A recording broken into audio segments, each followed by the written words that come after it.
Salam sejahtera dalam Tuhan Yesus Kristus. Salam kasih dan salam jumpa dalam persekutuan orang-orang yang telah dikuduskan oleh Tuhan. Kita berjumpa lagi di kesempatan yang berbahagia ini di minggu yang kedua. Mengawali perjalanan dalam usbu ini, kita tentu punya harapan kepada Tuhan supaya Tuhan selalu menyertai, menuntun, memberkati, dan menyelamatkan kita dari segala keterpurukan. Dalam harapan itu juga tentunya kita harus lagi melangkah pada jalan-jalan yang Tuhan kehendaki. Dan karena itu di kesempatan mengawali seluruh perjalanan kita di usbu ini, kita akan kembali dikuatkan oleh firman Tuhan. Melalui pembacaan dan refleksi yang akan disampaikan, marilah kita berdoa. Kami persembahkan puji syukur kepadamu Allah Tuhan kami dalam Yesus Kristus yang telah menuntun, menyertai dan memberkati, bahkan menyelamatkan kami sampai kami boleh ada lagi di awal usbu ini, minggu yang kedua dalam bulan Juli tahun 2024 ini. Tentunya kami sangat membutuhkan pertolongan Tuhan dengan memohon Tuhan tuntun kami semua, Tuhan selamatkan kami semua dari segala keterpurukan hidup, dan Tuhan memberkati kami semua dengan apa yang kami kerjakan, dan biarlah Roh selalu menuntun kami. Dan dalam harapan itu, biarlah kami selalu melangkah berdasarkan pada apa yang Tuhan kehendaki. Dan salah satu bagian dari harapan bersama ini, kami akan membaca dan mendengarkan firman Tuhan bagi kami semua. Dan karena itu kami minta tuntunan Roh Kudus untuk kami bisa membaca, mendalami, mengerti, dan meresponskan firman Tuhan yang hendak kami baca ini. Dan refleksi akan didengar bersama-sama. Berfirmanlah kepada kami ya Tuhan, kami siap mendengarnya. Amin. Saudara-saudara yang dikasihi dalam Tuhan Yesus Kristus, firman Tuhan yang akan kita baca ini terambil dari kitab Roma pada pasalnya yang pertama, pasal 1, ayat 1 sampai dengan ayatnya yang ke-7, yang berbunyi demikian. Salam dari Paulus hamba Yesus Kristus yang dipanggil menjadi rasul dan dikuduskan untuk memberitakan Injil Allah. Injil itu telah dijanjikan sebelumnya dengan perantaraan nabi-nabinya dalam kitab-kitab suci. Tentang anaknya yang menurut daging diperanakan dari keturunan Daud. Dan menurut Roh kekudusan dinyatakan oleh kebangkitannya dari antara orang mati bahwa ia adalah anak Allah yang berkuasa, Yesus Kristus Tuhan kita. Dengan perantaraannya kami menerima kasih karunia dan jabatan rasul untuk menuntun semua bangsa, supaya mereka percaya dan taat kepada namanya. Kamu juga termasuk di antara mereka, kamu yang telah dipanggil menjadi milik Kristus. Kepada kamu sekalian yang tinggal di Roma, yang dikasihi Allah, yang dipanggil dan dijadikan orang-orang kudus, kasih karunia menyertai kamu dan damai sejahtera dari Allah Bapa kita dan dari Tuhan Yesus Kristus. Demikian bahan bacaan Alkitab kita yang telah kita baca, kita dengar bersama. Bapak dan Ibu yang dikasihi dalam Tuhan Yesus Kristus, dengan berpedoman pada bahan bacaan ini, Lembaga Pembinaan Jemaat Gereja Persekutuan Maluku telah menetapkan tema dalam minggu yang kita akan masuki ini sebagai bahagian dari pergumulan bersama kita, yakni diberdayakan untuk pembangunan jemaat. Dengan tema ini, maka ada beberapa hal yang perlu saya sampaikan. Yang pertama, sebagai orang Kristen, kita memiliki integritas iman kepada Tuhan Yesus Kristus. Dan karena itu kita semua juga adalah orang-orang yang dipanggil dan dipercayakan untuk menjalankan amanat pelayanannya, yakni memberitakan Injil. Tanggung jawab ini adalah tanggung jawab bersama. Karena yang tadi dibilang, kita memiliki integritas iman. Karena itu kita juga butuh diberdayakan. Kalau kita dipercayakan, maka kita juga butuh diberdayakan. Bagaimana caranya mau diberdayakan? Kita butuh tuntunan kuasa Roh Kudus.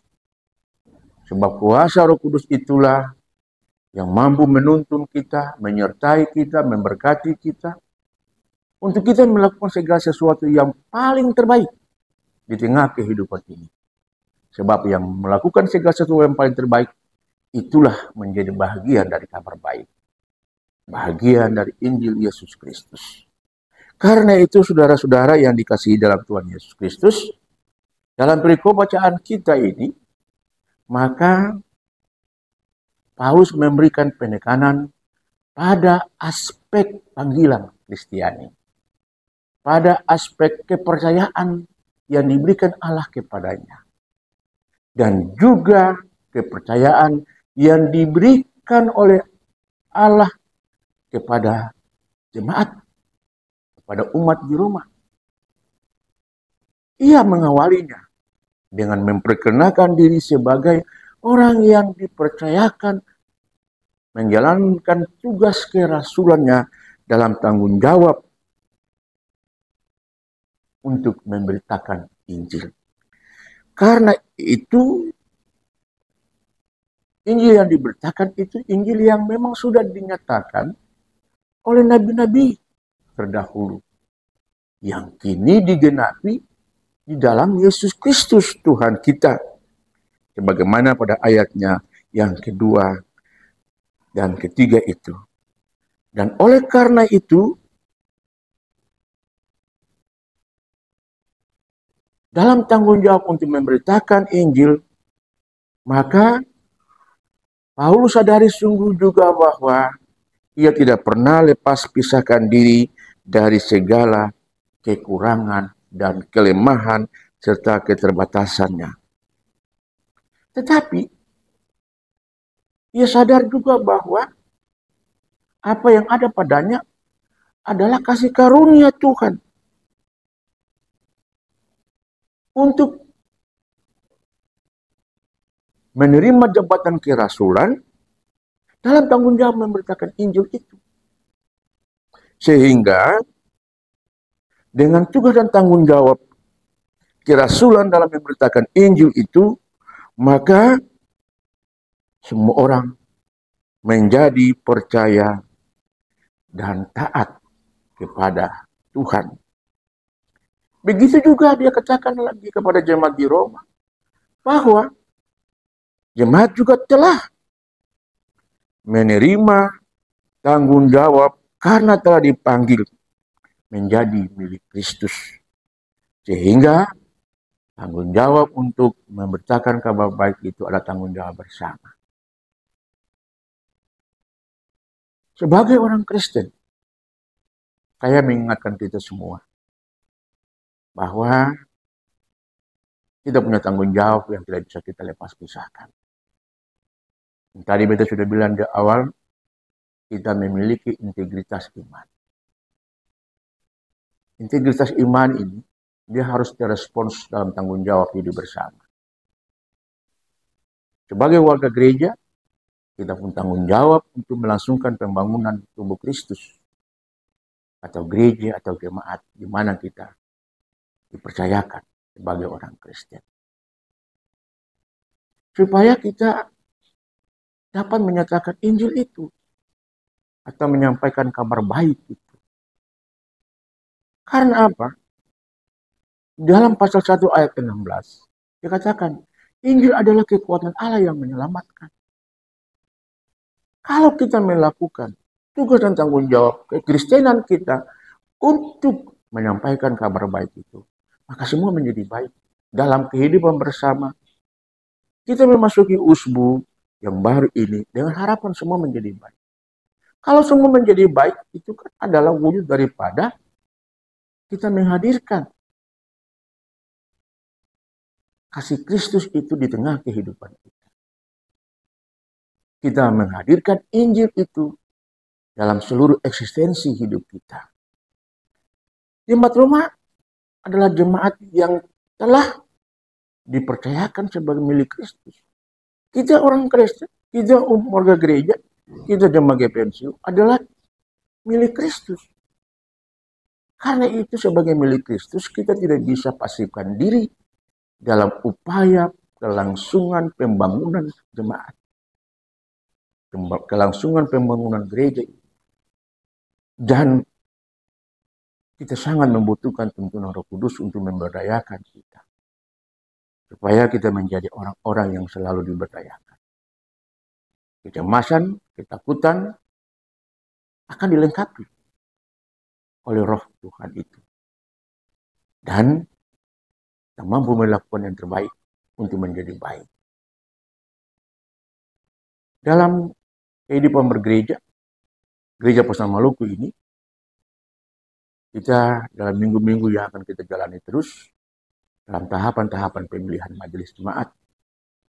Karena itu, semua orang punya tanggung jawab khusus sebagai anggota sidang gereja untuk menerima jabatan itu yang melalui prosedur cara pemilihan majelis jemaat. Jangan takut, jangan bimbang, jangan mendua hati. Percayalah bahwa ketika kita dipercayakan, ada Roh Tuhan yang menuntun di tengah kekurangan dan di tengah kelemahan. Karena itu juga saya mau bilang pada kita semua, marilah kita selalu diberdayakan dalam tuntunan oleh tuntunan Roh Kudus. Bahwa kita menjadi orang-orang yang terus melangsungkan pembangunan jemaat. Kita ada untuk misi pelayanan gereja. Dan gereja ada untuk kita. Karena kita. Karena itu kita bertanggung jawab bersama-sama. Marilah kita memberdayakan diri untuk pembangunan jemaat ini. Selamat melangkah dalam usbu yang akan kita jalani. Dalam seluruh harapan kepada Tuhan Yesus Kristus, bahwa Tuhan mau menyertai, menuntun dan memberkati kita di dalam memasuki usbu yang baru ini, bahkan hari-hari selanjutnya. Tuhan Yesus memberkati. Shalom.